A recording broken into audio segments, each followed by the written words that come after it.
This video brought to you by the Tulane Academic Learning and Tutoring Center. So in this video, we're going to talk about some synthesis strategies. So how to tackle those difficult problems on exams that ask you to fill in reagents to get between a reactant and a product that might not look very alike. And so there's a few patterns, a few tips and tricks that I've learned and that your book talks about in order to be successful at those problems. So I'm going to start with functional group transformations. So kind of a strategy for tackling functional group changes or changes in the position of the functional group. So if we're starting with an alkane that has a functional group, we can eliminate that functional group and then either add a new one or add in a way that changes the position of that same starting group. And we can also add a functional group to a pi bond, so either a double bond or a triple bond, and then we can eliminate that group that we added in order to move the position of the double bond or change the identity of our double bond to a triple bond. But however, if your starting material is an alkane with no functional groups, just carbons and hydrogens, the only reaction that you should really consider in a synthesis is radical halogenation. And that's because alkanes are unreactive unless you introduce something unstable, i.e. very reactive, like a radical. And so if you need a review of radical halogenation, see my chapter 10 video. But overall, alkanes are not very useful in synthesis problems. But if you start with an alkane, that's your first hint, is that you're going to immediately do a radical halogenation. But so in terms of the elimination, addition, elimination methods that I talked about, let's do some practice problems so we can see what I'm talking about. So if you have your book, this is number 11.3, part A. So here they're asking us to convert from an alkene to an alkyne. And so what I started with was counting my carbons. So we have 6 carbons total. I only wrote down 4 because I already knew that these 2 methyl groups here were going to stay there because I could just see visually that that was happening. So we aren't really changing our carbon framework, or your book likes to call it the carbon skeleton. So I'm going to use that word so you guys can get familiar with it. So the carbon skeleton is this 1, 2, 3, 4, 1, 2, 3, 4 with some sort of a pi bond between carbons 3 and 4. So it's not really changing very much at all. All we're doing is essentially taking away some hydrogens.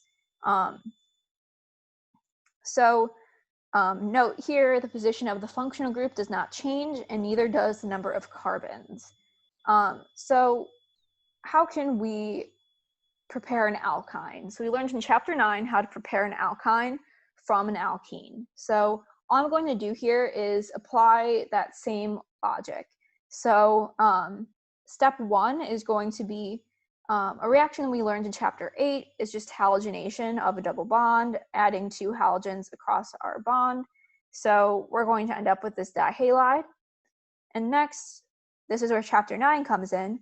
We can use excess sodium amide, and then in a separate step, we use water to prepare our neutral alkyne. And so this synthesis here is pretty simple. You'll probably see a little bit more difficult ones on an exam, but this could very well be, a portion of a synthesis that you might see on an exam. Or, it's still just good practice overall to do these simple ones, because then you'll start to pick up on all of the reactions that are actually useful. Because I will say that there's probably some reactions that you won't use very much, especially not in organic chemistry too.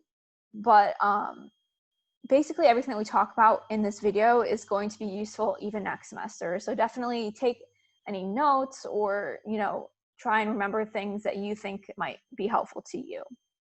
So in part E, so I'm jumping around a little bit, but part E, we are keeping our alcohol group. We're just changing its position, and we're not adding any carbons or taking away any carbons. So that makes our life a lot easier. The only thing that is a little bit tricky with this problem is that alcohols are sensitive to a number of different reagents, and they're also a bad leaving group. So we have to change the identity of our group before we can really do any reactions with this guy. So what we're going to do is protect the alcohol. So you guys learned in chapter 7 how to do this, how to tosylate your OH group. So first step is that's what we're going to do, TSCl and pyridine. So now we have a good leaving group. So what can a good leaving group do? It can leave. So we can either eliminate or do an SN2 reaction on it, right? But we don't really want to do SN2 because that's not exactly what we're trying to aim for here. So if we eliminate, we can have the creation of this double bond, and now we can add something to our double bond, and we can just add water again to give us another alcohol group, but just in a different spot. So a couple things to note about these second two steps.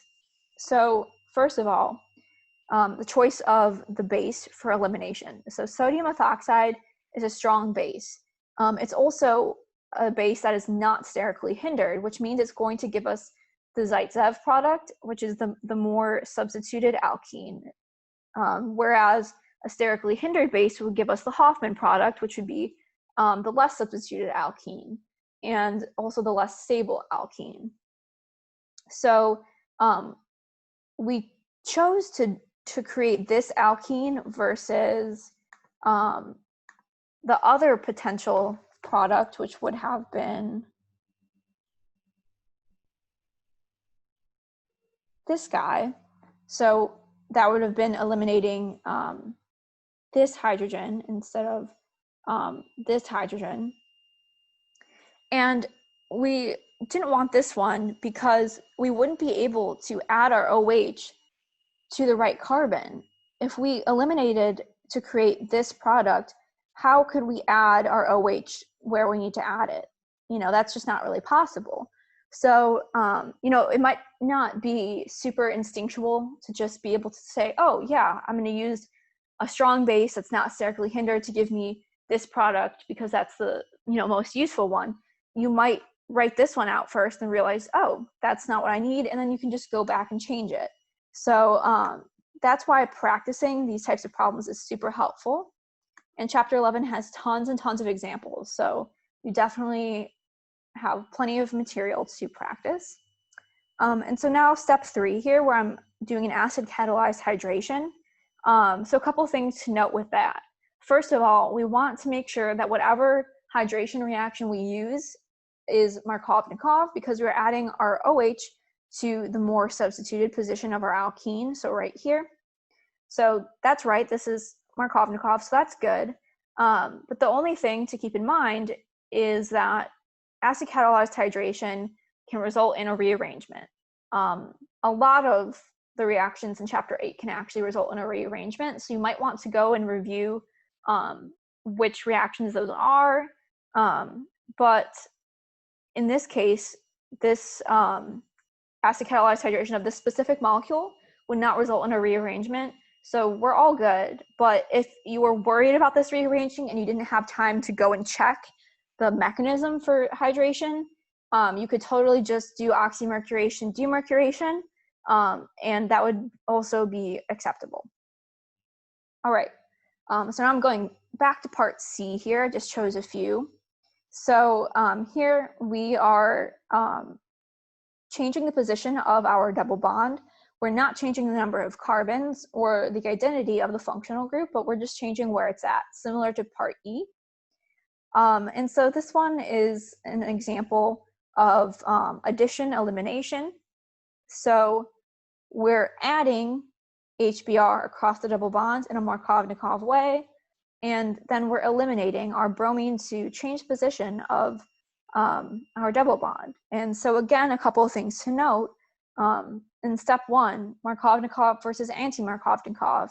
If I had added a peroxide, I wouldn't have gotten this product, and I wouldn't have been able to eliminate at this position because our bromine would have been attached to this position on our double bond, which would have given this guy, which would mean that we can't eliminate in any way to get our product. So we know it definitely cannot be that. So we know it's got to be Markovnikov addition. And now in part 2 here, step 2, we have the choice again of a sterically hindered base or just a regular non-sterically hindered base. And so do we want the Zaitsev or the Hoffman product? So if we look at this, this is going to be the Zaitsev product. It's more substituted. And now if we compare it to our Hoffman product, that would actually be the exact same thing we started with, which would be pointless. Why would we just recreate the exact same thing when we're trying to change what we started with? So we know by default that we must use a non-sterically hindered base such as sodium methoxide, sodium hydroxide, sodium methoxide. Any of those guys are really good, and your book will kind of interchange those in the answer key if you do more practice problems.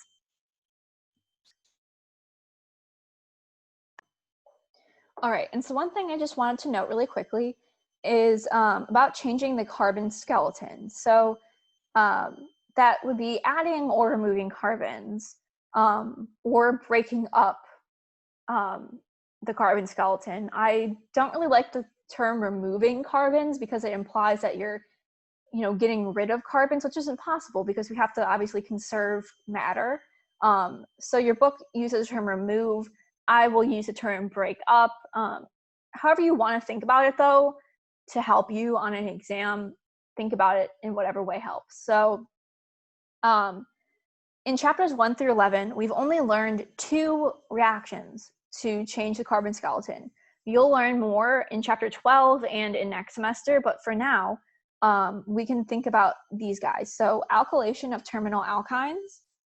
So we're going to be adding carbons. And ozonolysis, we're going to be removing carbons because we're going to be breaking up either a triple or a double bond into either carbonyls or carboxylic acids.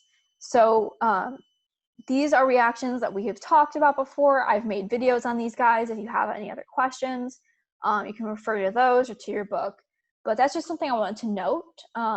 And a lot of mechanisms actually will require you, or rather, not mechanisms, synthesis problems will require you to change the carbon skeleton, but I'm not going to do specific examples on this quite yet, because your book offers a lot of good practice problems, and I'll let you guys do those, because they're pretty much just applying these 2 reactions over and over. And also I'm going to do a problem later in this video that will probably help you guys. So, okay, how do we approach a synthesis problem? So 2 major steps. So count your carbons, whether you want to count them in your head and do a tally and just remember that, or if you want to write them down. I always write, directly on my paper how many carbons I have in the reactants and the products. But you need to know, are you losing or gaining carbons, or does the number of carbons just stay the same? Second of all, you need to keep track of your functional groups. So is the position of your functional group changing, or is the identity changing? Or are you adding other functional groups besides what you started with? So if you started with a bromine, are you ending with a bromine and an OH group? Just things to keep in mind and keep track of so that you have kind of a place to start. So you know what reactions that you're going to be doing at some point during the process of your synthesis. So this example here is number 11.7 in your book, part C. So we are starting with a dihalide and ending with a carboxylic acid. And if you note, I already counted up our carbons here in green. So we start with 9 and we end with 8. So we are down 1 carbon. And now if we are looking at the other changes, the rest of our carbon skeleton stays pretty much the same. So we're not really doing anything to this ring. We're only focusing on these few carbons that are coming off of the ring here. So carbons 6, 8, and 9, basically. And carbon 7 is just going to stay the same. We're not changing that methyl group at all. So we are losing 2 bromines and instead adding 1 carboxylic acid. So in this semester, you guys haven't really learned any way to create a carboxylic acid other than one singular reaction. So that is going to be a hint for you guys of where to start. So the only way we know how to do this is the ozonolysis of alkynes from chapter 9. So this means that we need to eliminate both bromines to create an alkyne. But now we know one of the steps along our synthetic route. So we have a place to start. So we're a lot better off now than we were when we first looked at this problem. So what can we do? Well, let's eliminate to prepare an alkyne. We know from chapter 9 that we can prepare an alkyne by eliminating a dihalide. And so we can use our excess sodium amide followed by water workup to give us an alkyne, a terminal alkyne.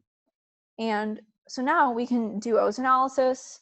So one step, we're going to add O3, and in the second step, we're going to add water. And so this is going to give us two products, actually. So it's going to give us our desired product, our desired carboxylic acid, and then carbon dioxide. One thing to note, though, is that anytime that you generate carbon dioxide as a byproduct, it's not a big deal because carbon dioxide is a gas, and so it's just going to bubble out of solution. So essentially, you will be left with just this. So if you're worried about doing an ozonolysis where you create two products, and you're worried, well, am I going to get points off for having carbon dioxide? You won't. You absolutely won't. This is totally acceptable. And so if we look at what we started with and what we ended with, it looks completely different. You know, it's very bizarre. How did we go from two bromines to two oxygens in only a few short steps? And so that's just the power of organic synthesis. So there's so many reactions. I know it's a lot, but it really is going to let you be successful on these synthesis problems if you get a good handle on your reactions. And so that's why we had all of these videos leading up to this one to help you guys learn those essential reactions for synthesis problems.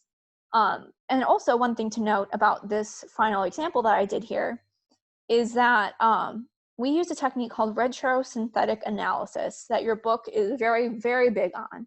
So essentially what that means is we look at our product first and we say, okay, what is one step that I can take to get to my product? So what would be the molecule right before my product, which would be this guy here, this alkyne.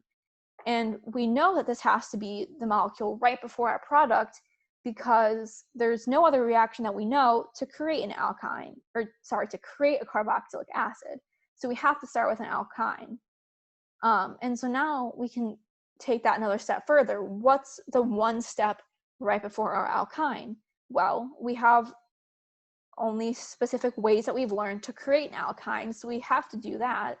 And it just so happens that in order to create an alkyne, we use our exact starting material. So that worked out perfectly. It won't always be, this short amount of steps. It could be more, but retrosynthetic analysis will always kind of help you out because you can think about just the one step before instead of trying to think of every single possible reaction that you could do to your starting material, because you could do so many things to this. You could, create the alkyne and then do a million other reactions to it. So rather than starting at the beginning, I always like to start at the end because you only know a limited number of reactions that will give you your desired step or your final step in the synthesis.